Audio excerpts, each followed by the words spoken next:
വിട്ടുകൊടുക്കാതെ അവർക്ക് നമ്മളെ തോൽപ്പിക്കാൻ കഴിയില്ല. അതുകൊണ്ട് ജയിച്ചില്ലെങ്കിൽ നമുക്ക് തോൽക്കാതിരിക്കാൻ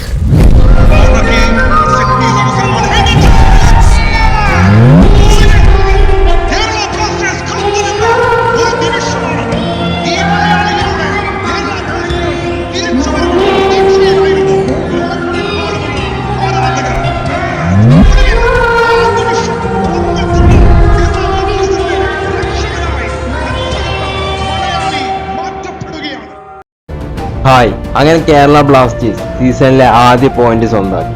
സോ ഈ ഒരു മത്സരത്തിൽ നമ്മൾ ബ്ലാസ്റ്റേഴ്സ് കുറച്ചുകൂടി ഒരു പ്രസിംഗ് ഫുട്ബോൾ കളിക്കുന്നതായിട്ടാണ് എനിക്ക് ഫീൽ ചെയ്തത്. പിന്നെ ഈ ഒരു മത്സരത്തിൽ മികച്ച പെർഫോമൻസ് നടത്തിയ എടുത്തു പറയേണ്ട കുറച്ച് താരങ്ങളുണ്ട്. അതായത് Ebin Das and Ajsal and follow. ആദ്യം തന്നെ നമുക്ക് ഈ ഒരു മത്സരത്തിൽ മികച്ച പെർഫോമൻസ് നടത്തിയ ഫാളുവിന്റെ കാര്യത്തിലോട്ട് വരാം. അതായത് പുള്ളിക്കാരൻ ആദ്യ മത്സരത്തിൽ തന്നെ ടീമുമായിട്ട് നല്ല രീതിക്ക് അഡാപ്റ്റ് ആയി കഴിഞ്ഞു.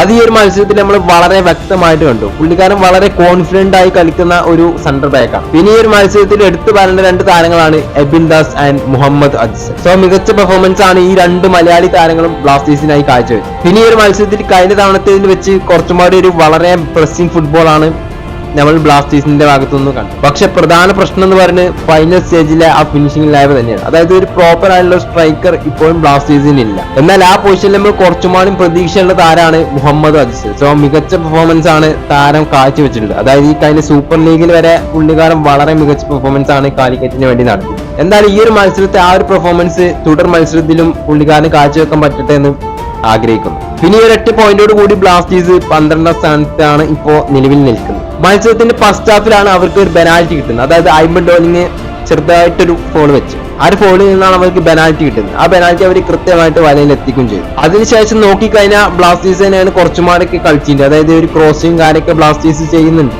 പക്ഷെ ഒന്നും പ്രോപ്പറായിട്ട് ഫിനിഷ് ചെയ്യാൻ പറ്റിയിട്ടില്ല. പിന്നെ കെവിനിയോക്കൊക്കെ ഡ്രിബിളൊക്കെ ചെയ്ത് മുന്നോട്ട് പോകുന്നുണ്ട്. പക്ഷെ ഒന്നും പുള്ളിക്കാരന് ചെയ്യാൻ പറ്റുന്നില്ല. പിന്നെ കെവിനിയോക്കിൽ ഞാൻ പ്രധാനമായിട്ട് ശ്രദ്ധിച്ച കാര്യമാണ് പുള്ളിക്കാരന് കറക്റ്റ് ആയിട്ട് ഒരു ഷോട്ട് ടാർഗറ്റ് പോലും ചെയ്യാൻ പറ്റുന്നില്ല. പ്രധാന കാര്യം പുള്ളിക്കാരന്റെ ഷോട്ടിന് ഒരു പവർ ഇല്ലാത്ത പോലെയാണ് എനിക്ക് ഫീൽ ചെയ്തത്. എന്തായാലും ബ്ലാസ്റ്റേഴ്സ് കഴിഞ്ഞ തവണത്തിൽ വെച്ച് മികച്ച പെർഫോമൻസ് ആണ് കാഴ്ചവെച്ചത്. എന്തായാലും അടുത്ത മത്സരം പഞ്ചാബ് എഫ്സിക്കെതിരെയാണ്. അവർക്കെതിരെ കൊച്ചിയിലാണ് മത്സരം. ജയിക്കുമെന്നുള്ള കാര്യമൊക്കെ നമുക്ക് കണ്ടറിയാം. പിന്നെ ഈ ഒരു മത്സരത്തിൽ ഞാൻ ശ്രദ്ധിച്ച കാര്യമാണ് ഈസ്റ്റ് ബംഗാളിന്റെ ബിപിൻ സിംഗ്. സോ പുള്ളിക്കാരൻ കഴിഞ്ഞ മത്സരത്തിലൊക്കെ മികച്ച പെർഫോമൻസ് ആണ് പുള്ളിക്കാരൻ കാഴ്ചവെച്ചത്. എന്നാൽ ബ്ലാസ്റ്റേഴ്സുമായുള്ള ഈ ഒരു മത്സരത്തിൽ നമ്മൾ വിപിൻ സിംഗിനെ അങ്ങനെ സ്ക്രീനിലൊന്നും കണ്ടിട്ടുണ്ടാവില്ല.